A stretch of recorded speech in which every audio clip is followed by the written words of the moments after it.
Good afternoon and welcome. I'm Gonul, the founding director of the Middle East Institute's Turkish program, and I'm pleased to welcome you all to today's event.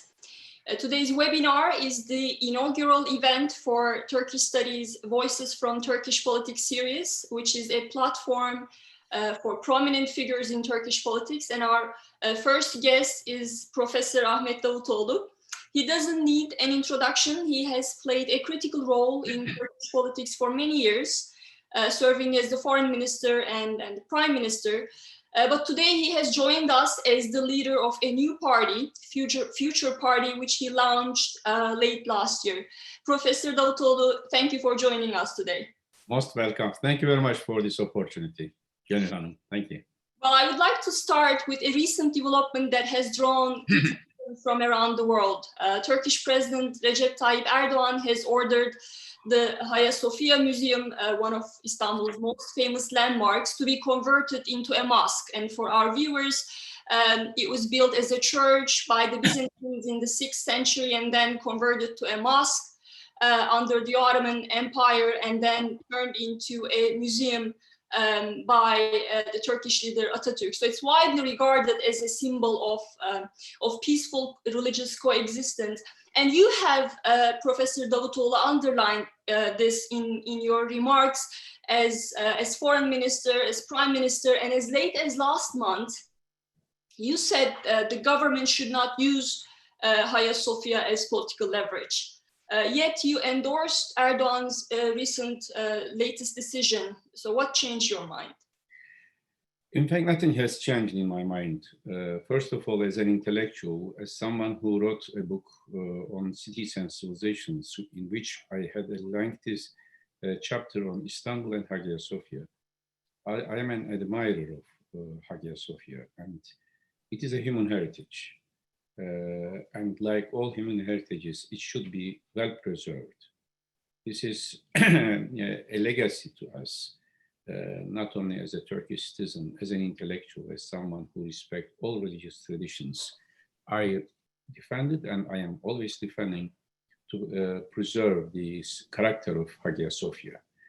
But at the same time, in Turkey, it is a politically very sensitive issue for many decades. First of all, preservation of a religious site as a place of worship or as a museum will not change the main character of the building. For 481 years, Hagia Sophia was a mosque, but all the mosaics, fresques, iconas, and all the religious Christian symbols were well preserved. It was, in fact, one of the rare respect to different religions. And for centuries, in other places, you do not see that such a preservation. And now it is politically sensitive because it easily could be developed into a political crisis of polarization. In Turkey now, what we need most is to prevent polarization. Unfortunately, religious symbols became, or sometimes religious rhetoric became the source of polarization, which helped the autocratic tendencies because of the psychology of masses. Therefore, when this issue came to the agenda 2 months ago, not only me, almost all opposition parties, including main opposition party, did not oppose. We said that you should not be using this as a political leverage, trying to polarize the society, religiously conservative society or secular segments of society, etc. For last 4 years, Turkey suffered a lot because of this polarization. And the psychology of polarization became a threat for our democracy. Now, therefore, I especially criticize this language and rhetoric of using religious issues as a political leverage. But I endorse the decision because it is a court decision first, and it is a governmental decision. Like 1934, there was a governmental decision. For centuries, it was a mosque and all the Christian symbols were preserved. Now, what should be done at this moment? Yesterday, in an interview, first time ever in last 4 years, I was in a mainstream, you know how embargo was on me. I was not able to speak to main TV channels. Yesterday evening, I was in an interview, very popular interview of Habertürk in one of the main channels after 4 years. There, I answered this question as well. Three aspects are important at this moment. One is which type of design, which type of new organization in the mosque in Hagia Sophia will be designed. Not only how to worship, how to pray there by Muslims or Christians or others when they visit, but more important is how aesthetically and architecturally to preserve the monument. So for now we have 2 weeks according to the statement of President Erdogan. 2 weeks not enough for such a good organization in the monument. So most important now is that organizational structure. The carpets, the most valuable carpets of Ottomans were always in Hagia Sophia. After being museum, all of them were, they disappeared. Now, including carpets and all the rest, and how to preserve iconas and all the others. We do not know the details. Now, yesterday, I especially underlined that the government has to be very, very careful which type of management they will do in this term. Secondly, this should not be used as an issue as a political issue of polarization in domestic politics, and that was the intention. I don't know whether you followed the discussions in such a issue of pandemic crisis. There was such a development. So Turkey has many other problems of democratization, problems of absence of academic freedom, absence of media freedom, economic crisis, unemployment. This issue should not be an issue overshadowing everything what is going on in the country. Third is international aspect, where as I said yesterday, this should not be seen or reflected as an issue between Muslims and Christians, as if there is a fight between Islam and Christianity. This should be explained in a rational manner, giving necessary assurances to international community, to Christians, to everybody, that the character of Hagia Sophia will be preserved as even if as a mosque as well. We have an interest, and we have to be just in this type of cases. For example, there is a case of Cordoba Mosque in Cordoba. It's in a sorry state. Yeah. Yes. It's in a sorry state. Yeah. I visited several times. I respect the Spanish government and tradition, but that was converted to a church, not to a museum. And in 1241, for centuries, Christian mass and Christian rituals continues even today. And the architectural character of Cordoba Mosque has been changed, and the light system and everything, the miracle of Cordoba Mosque almost disappeared. And if you do not criticize that conversion for centuries, now it is not wise to make such a criticism to Hagia Sophia, where our ancestors protected all the character of the monument. Now, it is not time of a clash between Islam and Christianity. It is not a time to have more tension between East and West, or between different religious traditions. It is a time of understanding each other. Therefore, our government, right, said that it is the responsibility, the main responsibility is on the shoulder of our government to explain this in a wise manner, in a proper manner to international community, that this decision will not be affecting visiting Hagia Sophia by Christians or other religious groups. Mosques are not prohibited. All the mosques could be visited. And with technological devices, the main iconas or the Christian symbols could be well observed. So importantly at this moment is arrangements. And that's how I see the situation. Well, you spoke about academic freedom. So my next question is about a topic that is very dear to your heart. That's Sehir University. It was founded by you in 2008 to cater to a growing conservative intelligentsia, and it has become a respectable institution of learning. Erdogan recently ordered its shutdown in what seems to be an attack against you. And you gave a moving speech after the decision in which you talked about how you and your family as pious people suffered under the oppressive policies of the Kemalist regime and how you continue to suffer. But this time under a leader who comes from the same ideological background as you do. And many, including prominent Islamists, even say that the oppression under Erdogan is even worse than what they experienced under the Kemalists. So why, in your opinion, is today's suppression of liberties, censorship, erosion of the rule of law worse than they were under the Kemalists? Is it the ideology of the ruling coalition, or is it just Erdogan? No, it is, I think, there is first, let me say, a universal split, not only in Turkey. But in Turkey, we have something specific. I will come to Sehir University issue from that perspective. Now we don't have ideological differentiations anymore. We are not like in Cold War, neither in post-Cold War era. Now we are in a new phase.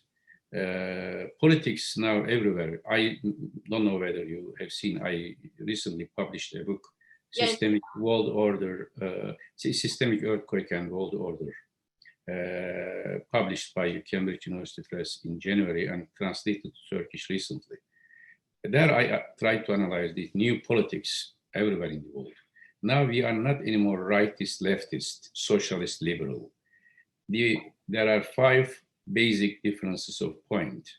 One is whether you are inclusive or exclusionary, Muslim or Christian, Confucian or Hindu, socialist or liberal.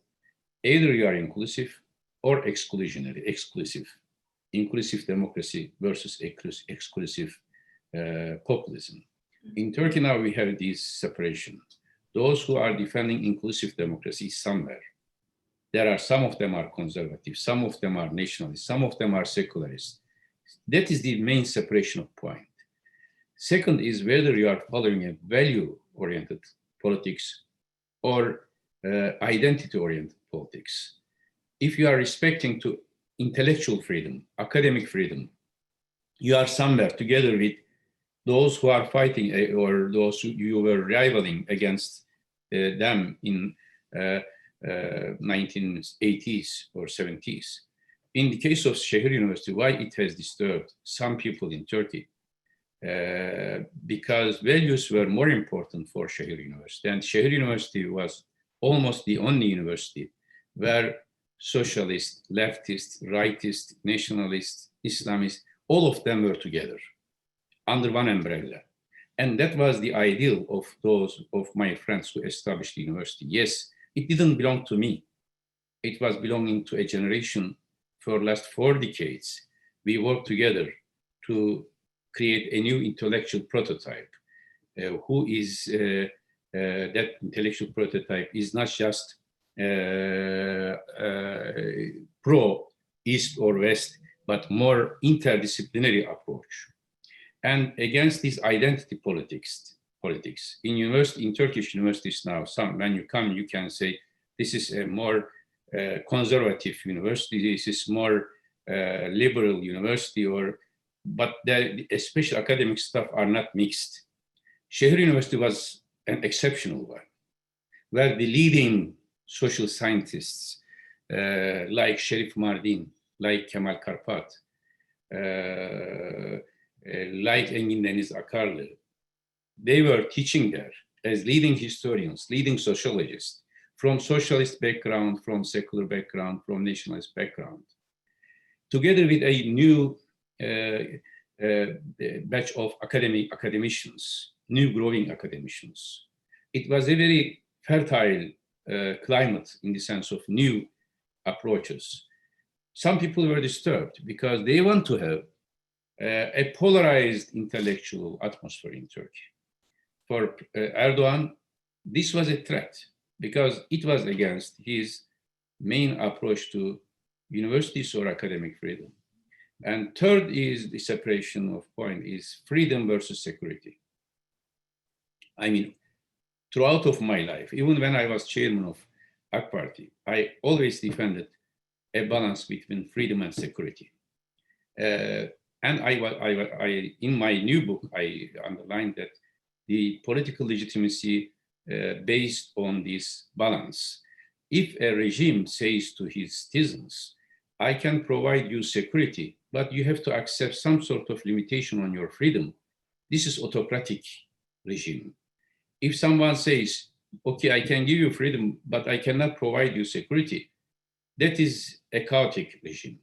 The most legitimate political order is where a regime or a state tells its citizens, I will provide you maximum freedom without risking your security, and maximum freedom without limiting, maximum security without limiting freedom. Now, in the case of Sehir University was based on academic freedom. One of the main issues between me and President Erdogan, even when I was prime minister, was on academic freedom. I always defended academic freedom.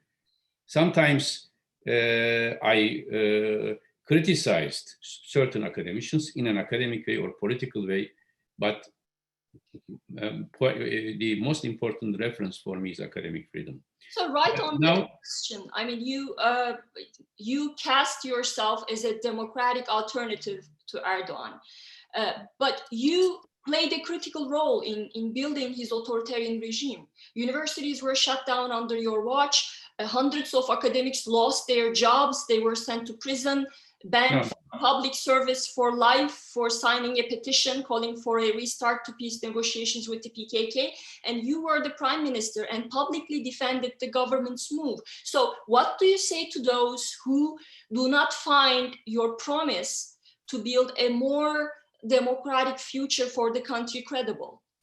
First, let me say there are certain misinformations. I don't mean you, but general image. When I was prime minister, no university was shut down. There was no university was shut down when I was prime minister. No academic limitation on universities. Referring to my authority as prime minister. You cannot show me any academician or any university administrator that Prime Minister Davutoğlu called us and tried to and asked us to do something or not to do something. Never. I never involved to academic freedom when I was Prime Minister. And there was no university shutdown.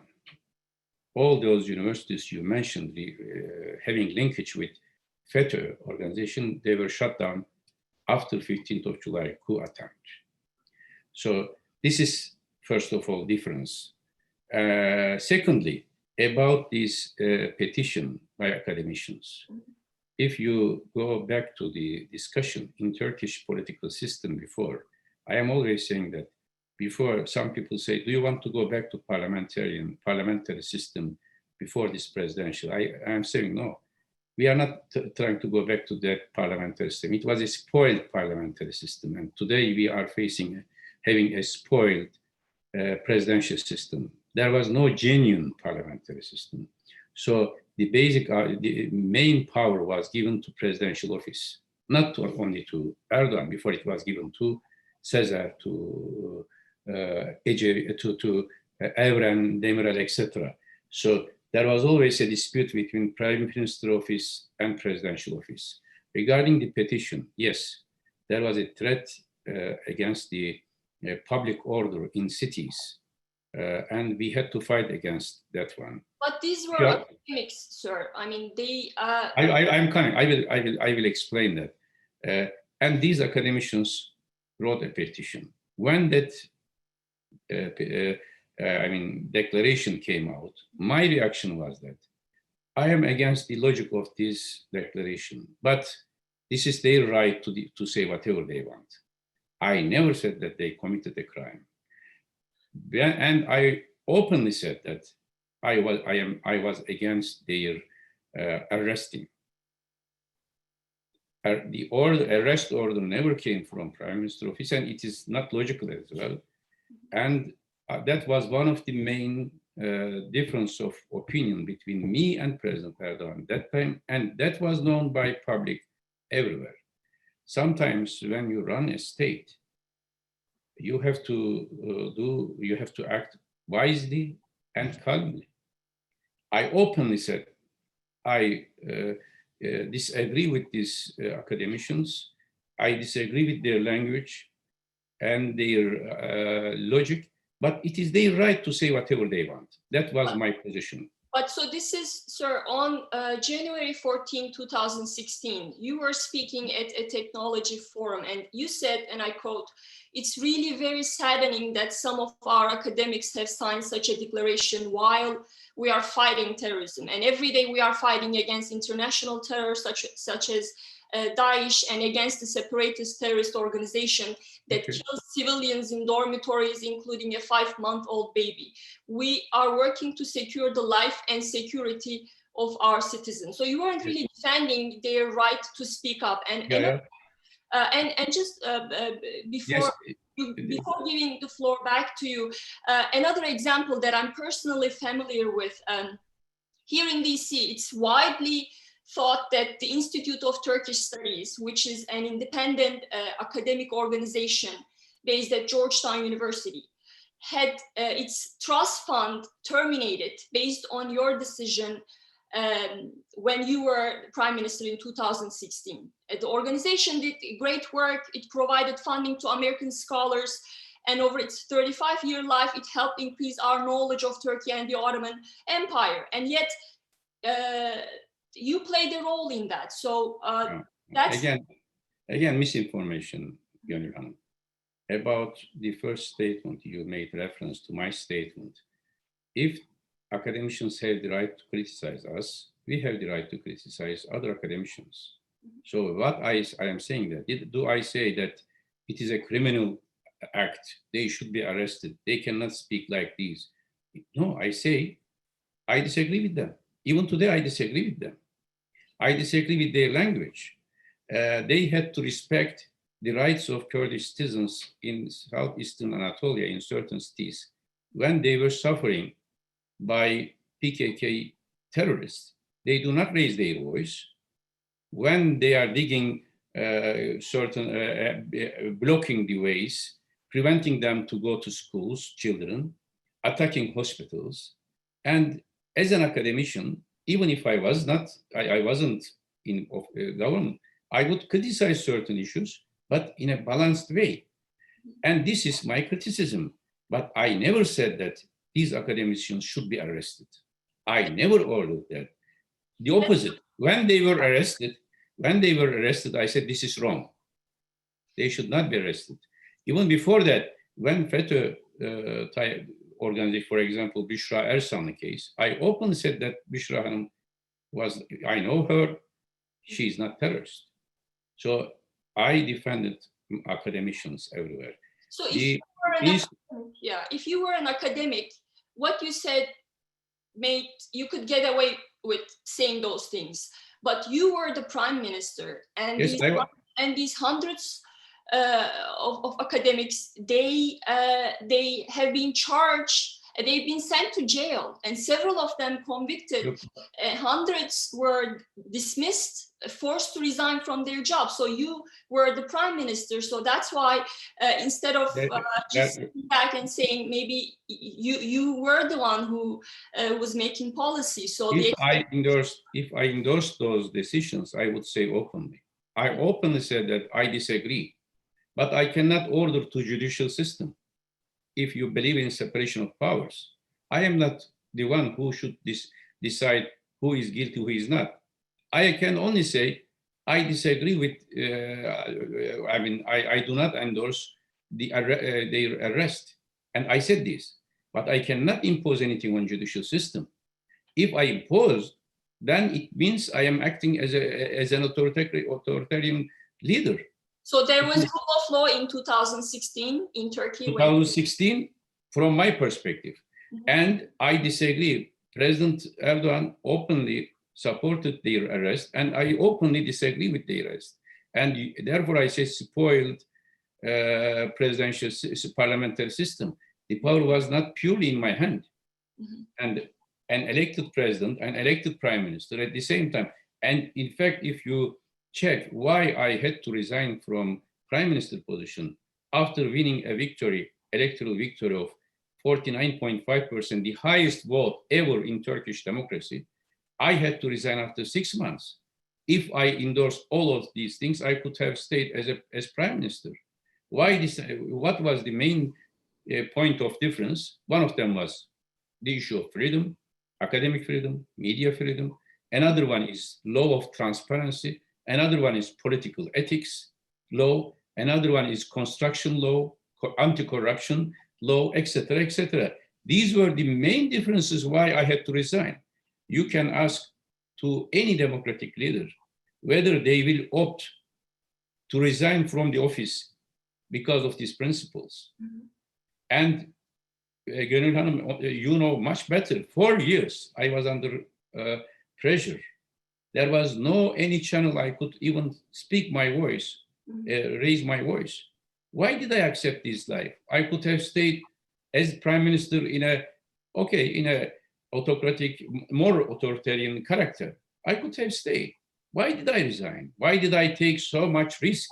Not only me, my university, my family, my friends, all of them had to take that risk. Why did I say that? Because of these disagreements. It doesn't mean once you have in democratic societies, you do not have full power. And in Turkish spoiled parliamentary, I didn't have full power. If I had full power, I wouldn't resign.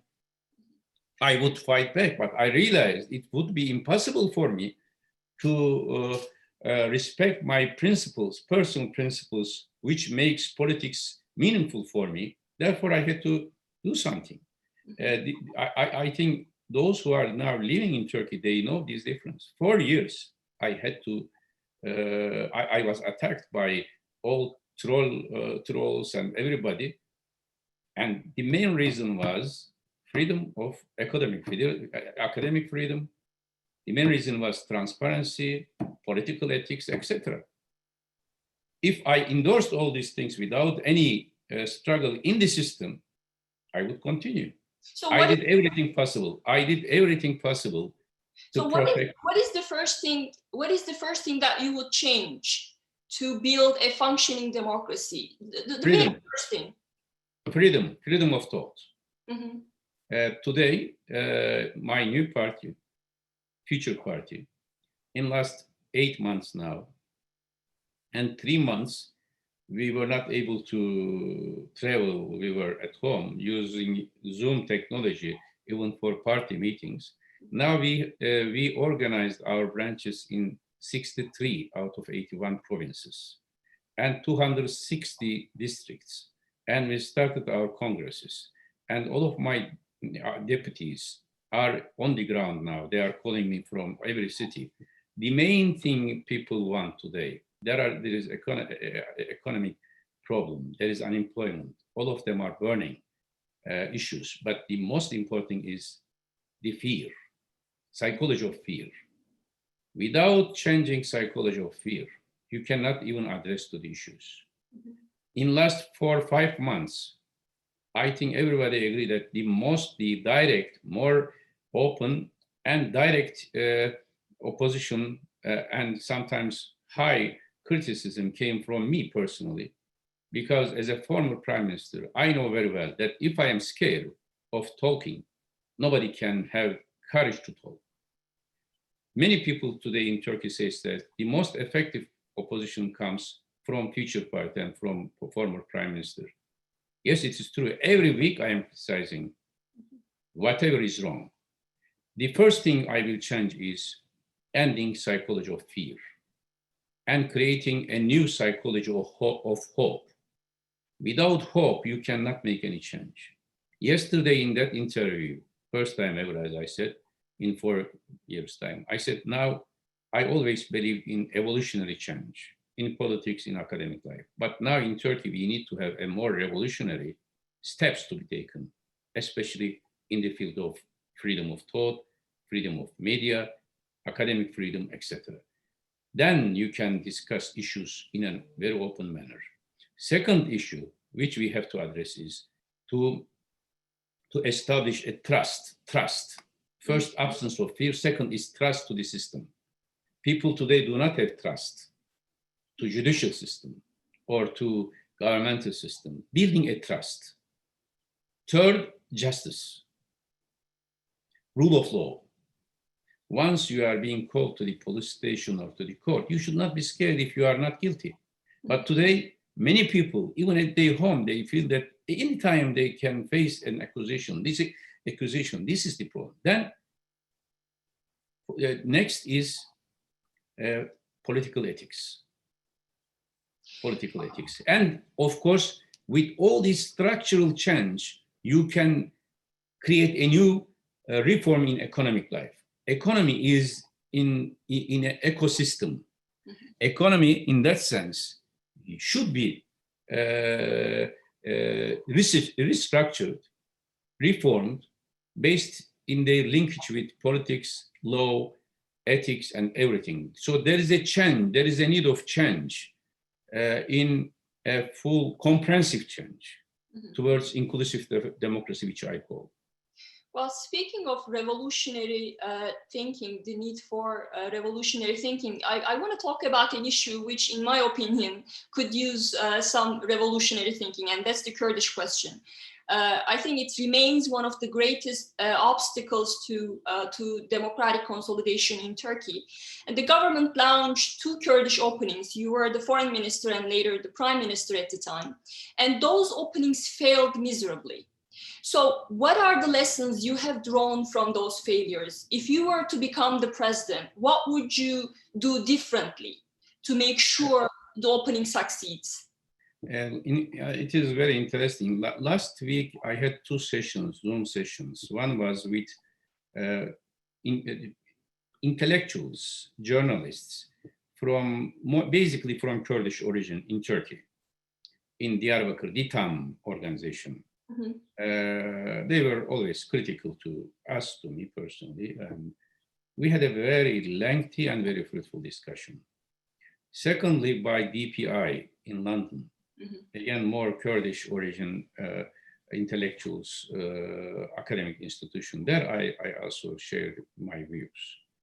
In that sense, just to clarify the first issue itself, before going to the less assessment, we should know the sociological character of Kurdish origin citizens in Turkey. We are not like Iraq. We are not like Syria. In Iraq, basically Kurdish population are in the north, concentrated in the north, and in Basra or Baghdad, you have very minor Kurdish presence. In Syria, same. In northeastern Syria, you have a Kurdish population, but the rest, very minor. But in Turkey, Kurdish population are integrated everywhere.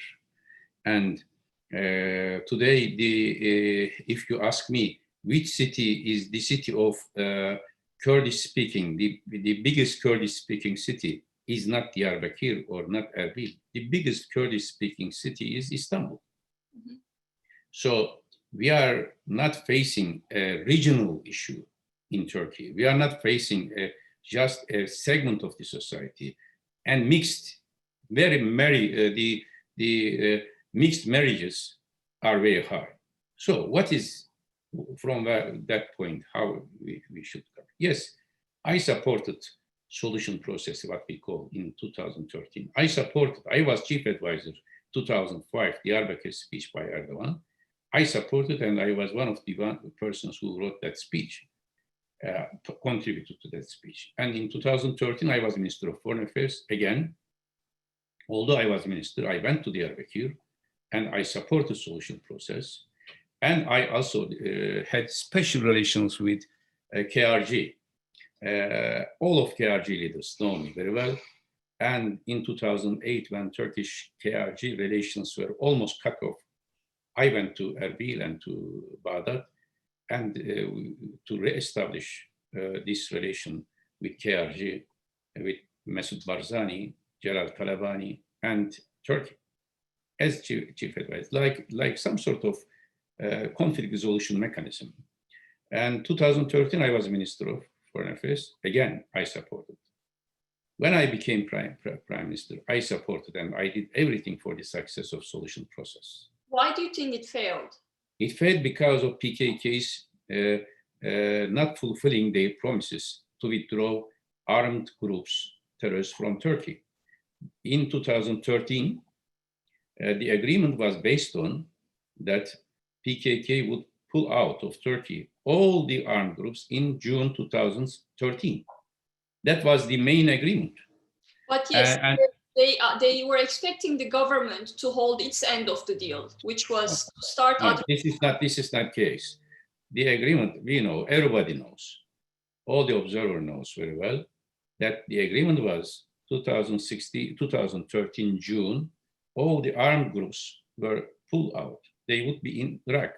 It was not full dissolution of PKK, but it was the beginning of the process. And we supported that. But what happened in 2013, in my new book, I analyzed in details. The turning point of many things is 2013 summer. Mm-hmm. Before that, there was a rising democracy in the Middle East. In general, there was an elected president in Tunisia, in Libya, in Egypt, in Yemen, everywhere. And in Turkey, that was the peak of democratic transformation with solution process. But 2013, three things happened which affected the Middle East in general and Turkey in particular. One is the coup d'etat in Egypt, so that the Arab Spring has changed the character from democratic transformation to revival autocracies and emergence of terrorist groups. Secondly, the emergence of Daesh as a terrorist organization. And third is use of chemical weapons by Syrian regime without any punishment. These three issues give a signal to the region that democracies will not come, the autocracies will come back, like Sisi in Egypt.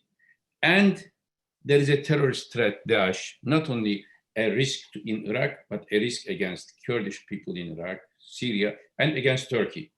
Mm-hmm. And that, and also Syrian regime became almost legitimized because there was no punishment despite of a criminal act according to international law using chemical weapons. So PKK misinterpreted this mm-hmm. as if now the proper method is fighting rather than making a peace.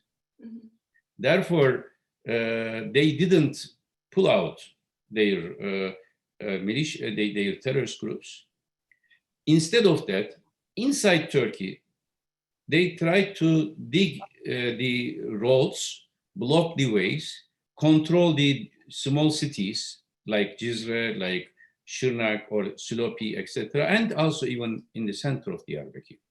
And there was an absence of public order. In my political life, Gonul Hanım, I never used state authority. I always said public order. Public order is the order of everybody. Kurdish, Turkish, Alevite, Sunni, Muslim, Christian. State authority means state. Whoever holds the state is implementing authority. Now, when I became Prime Minister, I realized there were illegal courts organized by PKK, calling people to the mountains and punishing them. There were illegal collecting taxes, preventing, even there was an illegal mayor next to the elected mayor. So this was not what we aimed at solution process. But this is the experience. And now what I learned, when they killed two policemen in Ceylanpınar, and when they declared war, military, armed fighting against Turkey, after 7th of June election, we had to start an operation to restore public order. Now, what I learned out of these, as person, without public order, you cannot have any mediation, any peace, anything. Public order must be preserved. But that public order should be a democratic public order, not an authoritarian, autocratic public order. Democratic public order means open to dialogue, talking each other, respecting civil society, acting very firmly against armed groups, but acting very democratically towards civil society. Now this is what we need. I can say a new approach to Kurdish issue, how you refer it. The first and the comprehensive aspect is full democratization of Turkey. Without full democratization of Turkey, neither Turks nor Kurds, neither Sunnis nor Shiites or Alevites could have any solution to any process. Today, many political segments are under pressure. Our Gelecek Party, I can say you, that the most inclusive and participatory political party in Turkish democracy. First time ever in Turkish Future Party, in our party, non-Christians, Armenian, Greek, and Assyrian Christians are founders of a party. In almost 100 years of Turkish Republic, this is the first time Christians became founding member of a party.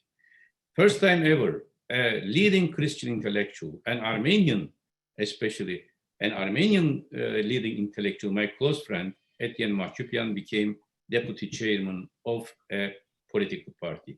First time ever, the chairman of the biggest Alevite organization in Turkey became deputy chairman of a party, together with leading Sunni deputies, and also leading Kurdish intellectuals like Vahdettin İnce, or politicians like Mustafa Bilgen, many others became founder. Why I'm saying this?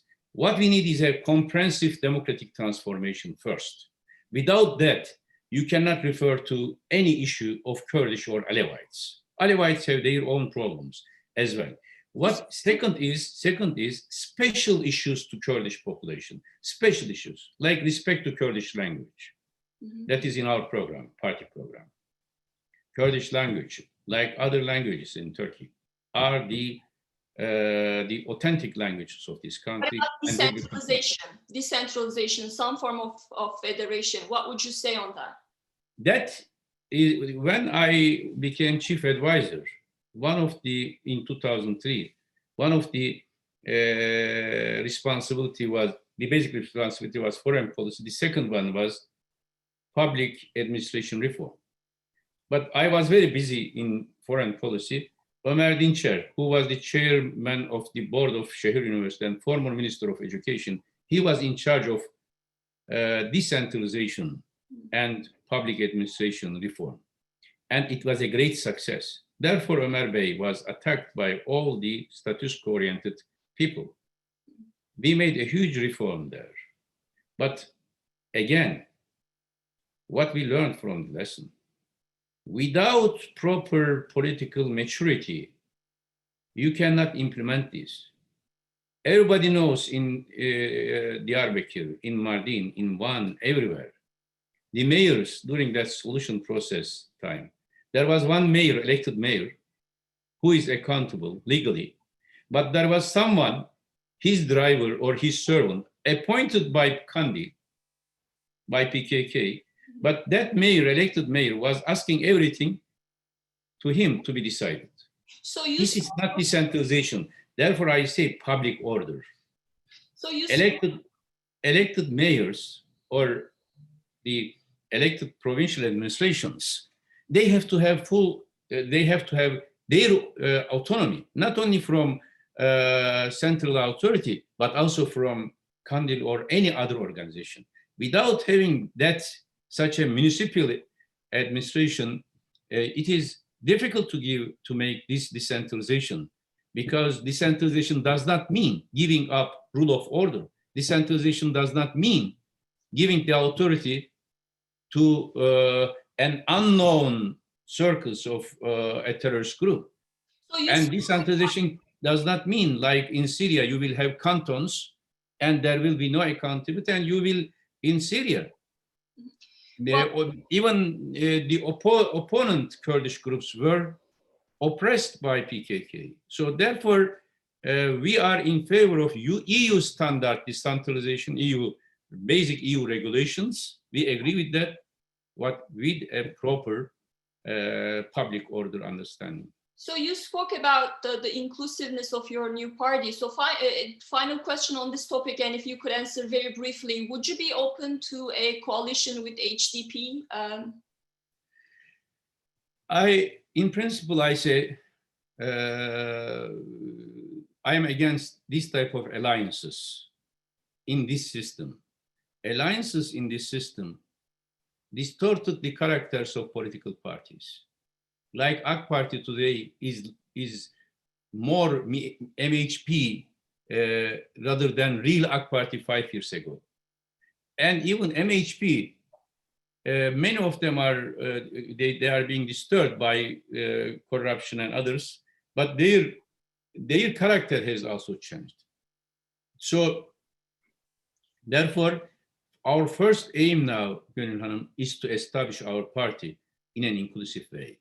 But when I was prime minister in 2015, and when I didn't have my majority in the parliament, when I started coalition negotiations, despite of some reservations from my own party, I went to HDP headquarters and I spoke with them. I accepted Selahattin Demirtas in my office as prime minister. That was first time ever. So I do not mind to talk anyone. I mean, you can forming a coalition, and this requires forming a coalition is not possible in this government, in this system. In this system, what is possible, is alliance. Coalition is more in parliamentary system. Sorry, alliance, I meant alliance. Yeah, this system of alliance, I disagree. I'm so sorry. To my viewers, I didn't mean coalition. I meant alliance. Sure. Yes. In principle, we are against this mechanism of alliance because it creates a polarization, and that polarization, in fact, is harming democracy. Therefore, when we established our party, we said that we will change the Cold War politics in Turkey. One is Cumhur Alliance, the other one is Millet Alliance. It is like Cold War. We will change these. Mm-hmm. But having a dialogue, talking to every political party, we are open to every political party. But we expect, of course, from HDP to put a distance between them as a political party and PKK as a terrorist organization. Whenever they make a progress in that will be in their interest, in the interest of Turkish democracy, in their interest as a political party. So they have to be more open and more integrated to general Turkish society, rather than focusing only to a linkage to Öcalan or PKK, to Kandil or İmralı. Their authority, decision-making process should be on their own, not by others. That I lived myself. I mean, not comparable, of course, but I was chairman of a party, but the decision was taken somewhere, so I didn't accept this. There should not be two different parallel structures, what we call even before forfeiture. Now it is time to normalize politics. It is time to normalize political parties. It is time to have normal relations with all political actors in the country, and we are ready to have that relation with everybody. Everybody. regardless of any prejudice. Well, jumping to foreign policy, your Syria policy has been criticized very often. Some argued that it was your ideology that clouded your judgment, that you failed to read the developments on the ground. So if you had to do it all over again, if you had just returned from that last meeting with Assad in August of 2011, after which you decided to officially become part of the anti-Assad camp, is there anything you would do differently today? First of all, of course, I had to respond to these judgments. Many of them, these judgments are not true, correct, not historically right. First of all, I never used ideology as an instrument in foreign policy. If I used it, some people say we have supported Muslim Brotherhood. No, we supported democratically elected presidents or governments, never Muslim Brotherhood. What about in Syria, the Muslim Brotherhood? No, never. If we had an ideological position against Syrian regime, we wouldn't support Syrian regime until 2011, because the same Syrian regime was there. Bashar Assad was the same Bashar Assad. He was Nusayri. If I may briefly interrupt, you were writing for Yeni Şafak in the 1990s, and I remember reading one of your columns arguing you do not regard the regimes in the Arab world legitimate because you saw them, just like you've seen the Kemalists illegitimate, they are detached from their people, from the pious masses, so they're not legitimate. But we have to work with them until a popular uprising brings them down. So maybe before 2011, you were applying that logic. Yeah, no, I wrote in Strategic Depth, 2019-99, 2009 it was published. Yes, you are right. I underlined that Arab regimes are products of Cold War politics, and therefore they are legal and legitimate different, but their legitimacy is not strong. And one day, Arab regimes should be changed, like the regimes in Eastern Europe. That was my academic analysis 20 years before, almost 20 years before Arab Spring. Yes, and I said there will be a wave of change in Arab regime. These Arab regimes without a legitimacy, a strong legitimacy, could not survive. But it doesn't mean that you will be declaring war against these regimes. It is their domestic politics. It was an academic analysis. But when I became chief advisor, first time I went to Syria before war in Iraq in February 2003. From that time until 2011, I went to Damascus more than 50 times. And every time I met Bashar Assad. And we never used ideology as a means of diplomacy. Similarly, it was an interesting experience. A delegation came to Turkey in 2013 summer. They are all my very close friends. Still, I am talking to them, just trying to convince us that coup in Egypt was legitimate, and Sisi is a good man. Morsi was a member of Muslim Brotherhood, so we should not be supporting Muslim Brotherhood, Ikhwan. We should support Sisi.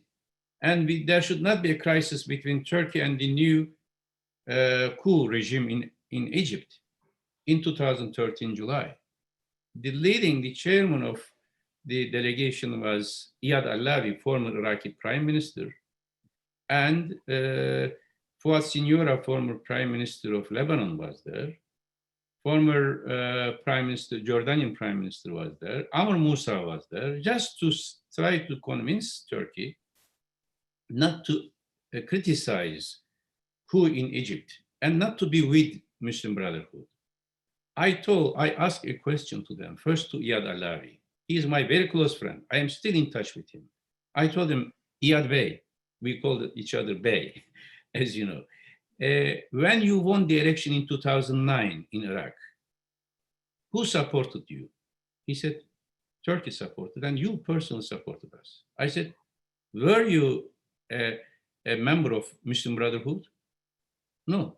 Were you a Sunni? No. Were you a religious Shiite? No. You were a secular Shiite. But we were saying that you won the election, not Maliki. Therefore, we supported you, not because of your religious orientation, not because of your ideology. But didn't you support the Muslim Brotherhood in Egypt, Mursi's campaign, even before Mursi was elected? Let me. Then I turned to Fuad Signora. He's my very close friend. I told him, Fuad Bey, when Hezbollah surrounded your palace in 2008 and in 2010, who came to you to support you? He said, Turkey and you. I said, were you a member of Muslim Brotherhood? No. You were a secular Sunni, but you won the election, not Hezbollah or others. Gönül Hanım, as a person, I respect all democratically elected people. I was born in 1960. My father was supporting Menderes, and he was oppressed.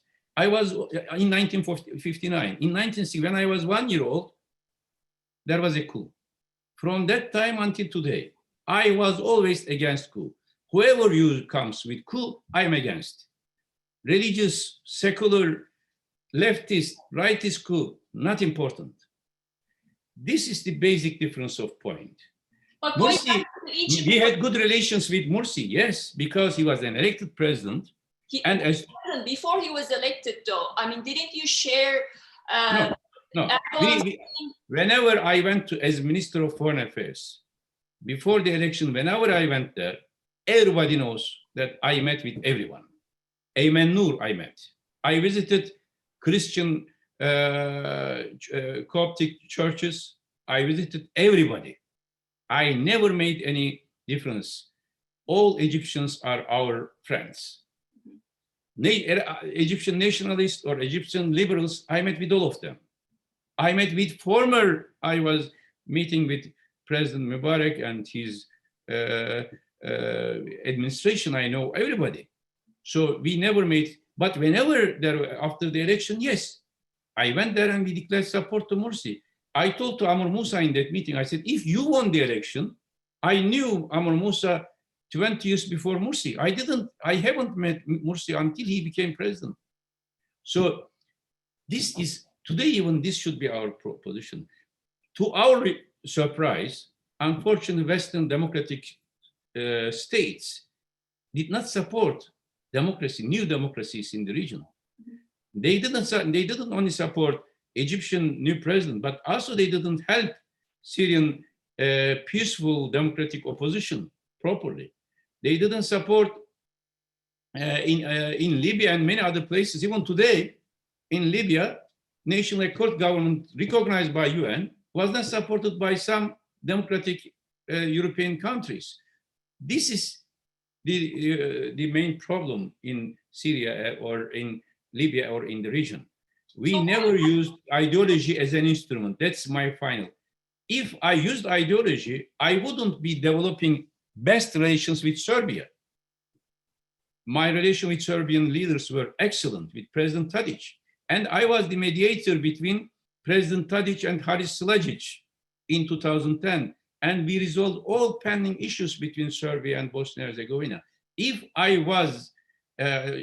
we were using ideology, I wouldn't be the mediator between Syrian regime and Israel, between Bashar Assad and Ehud Olmert in 2008.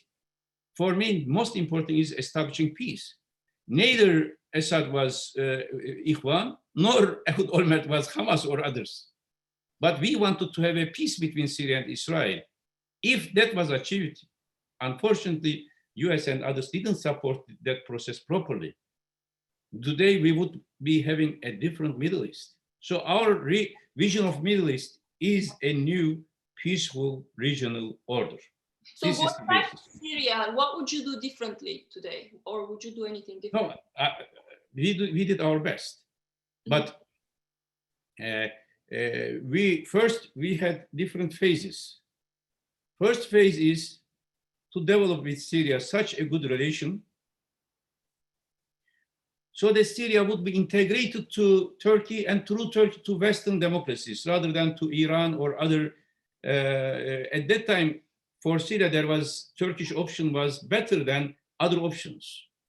And we developed our relations despite of the reservations by our allies in the West, by US especially. But when Arab Spring started, second phase started from January 2011 to August 2011, my last visit to Damascus. 8 months, we tried to convince Syrian regime not to use army against people, not to use violence, not to attack people, but to make reforms. But when they started to use, at that time, US, Britain, President Obama, Hillary Clinton, and many others, they were criticizing us because of our relation with Syrian regime, and they were saying that Syrian regime is illegal. We tried our best. Then we joined with with our allies. When we realized that there is no hope for change in Syria, in Bashar Assad's attitude, we acted against them. Surprisingly, later, those who were criticizing us because we have good relations with Syria, they changed their position to have relations with Syria, with Syrian regime. So, Friends of Syria group we established, etc. This is the third phase when we had problems with Syrian regime, when Syrian regime forced Syrian citizens to come to Turkey, millions of them as refugees, and attacking and using chemical weapons against civilians.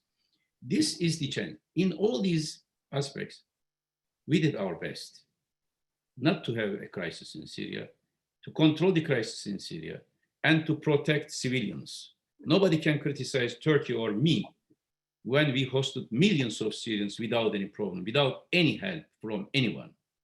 So it is not an issue to apologize. It is an issue to be proud of. We should blame first to Bashar Assad because of his crimes. Second, to UN system because of their passivity against these crimes against humanity using chemical weapons.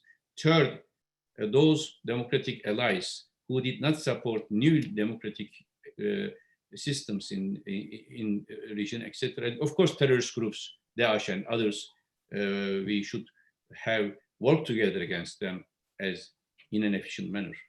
Okay, I have a Libya question, but I would like to incorporate, cover two questions from the audience that we haven't covered.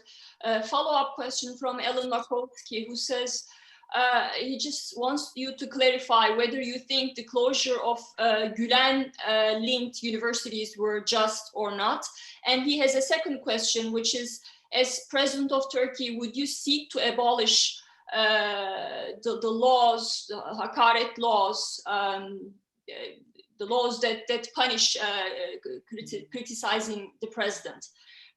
Yeah, so if you could please briefly answer that. And I have one more question from the audience that we haven't covered. In principle, I am against shutting down the universities, but at the same time, universities should not be base for illegal activities.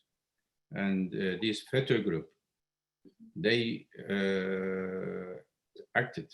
committed a big crime against Turkish people, against Turkish democracy.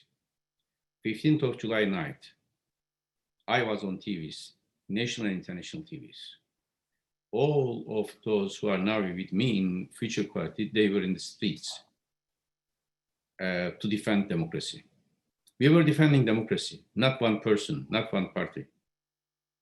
And if needed today, we will do the same. Therefore, we were very vocal against FETÖ. Now we are vocal against any autocratic system in Turkey by Erdogan or by anyone. We are defending democracy.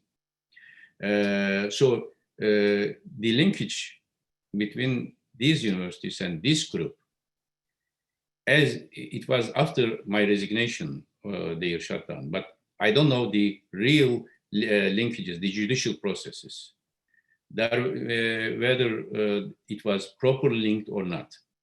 But at the end of the day, FETÖ organization in itself is an illegal, illegitimate, criminal organization.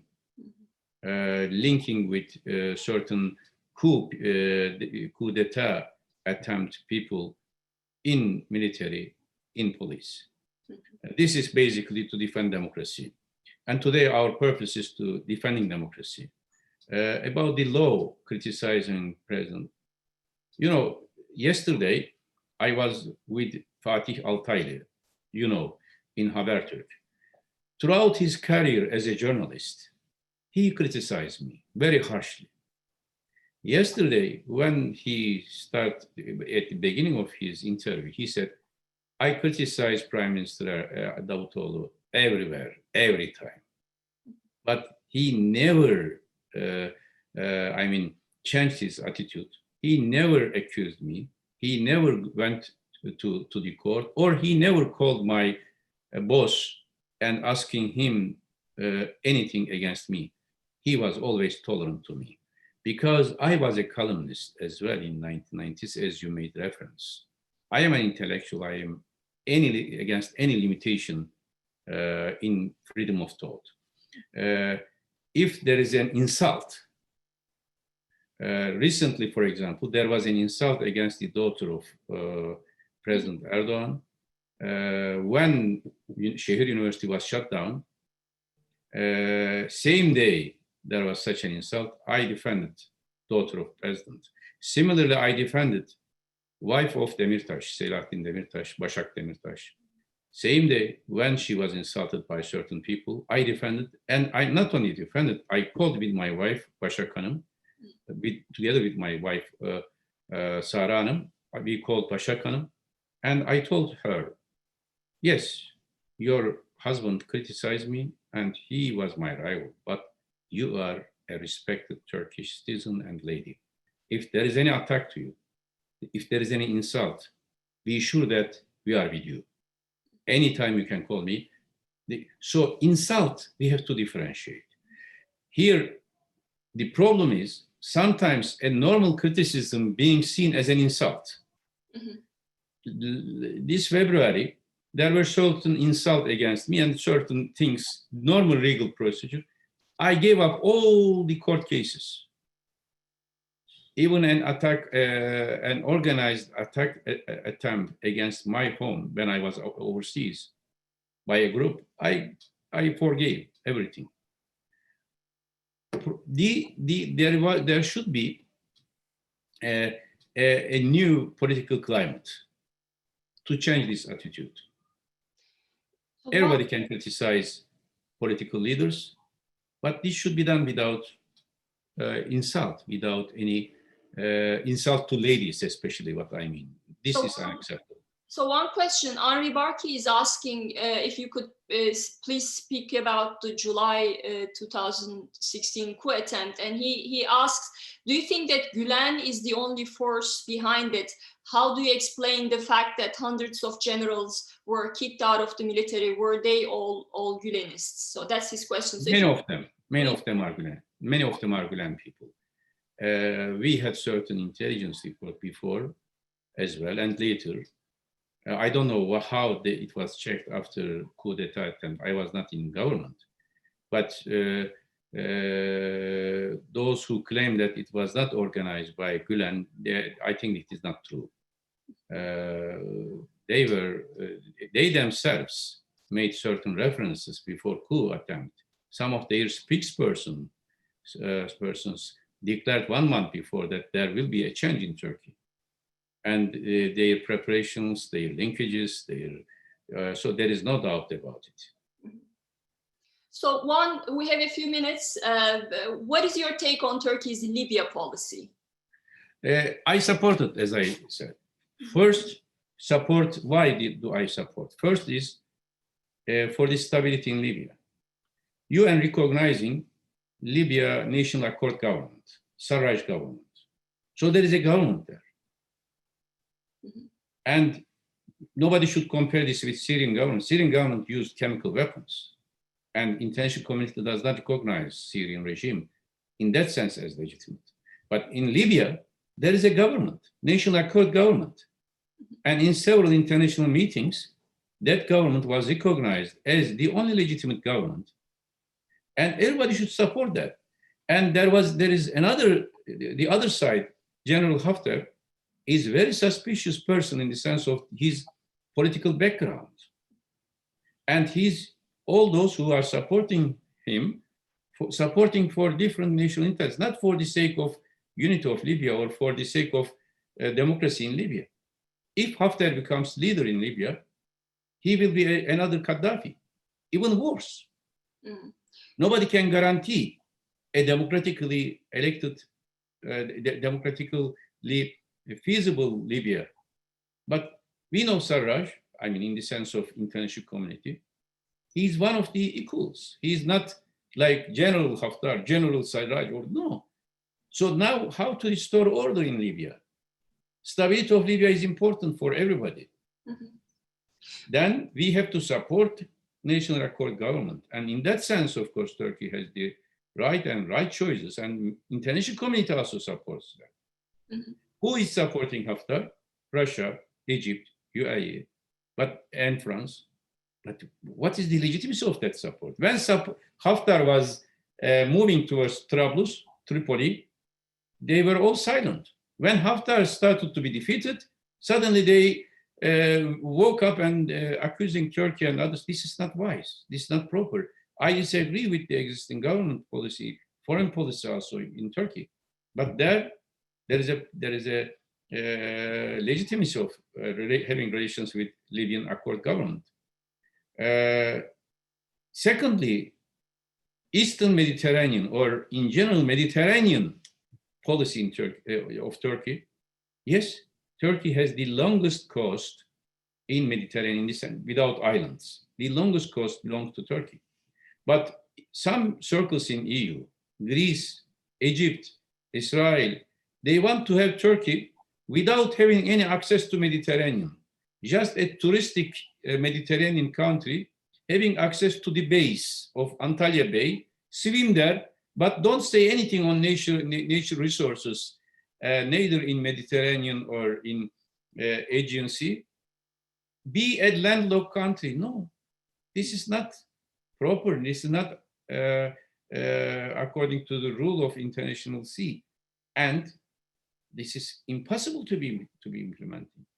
And in that sense, Turkish-Libyan cooperation is strategically became a must. Instead of isolating Turkey in Mediterranean, it is better to integrate Turkey to all the processes in Mediterranean.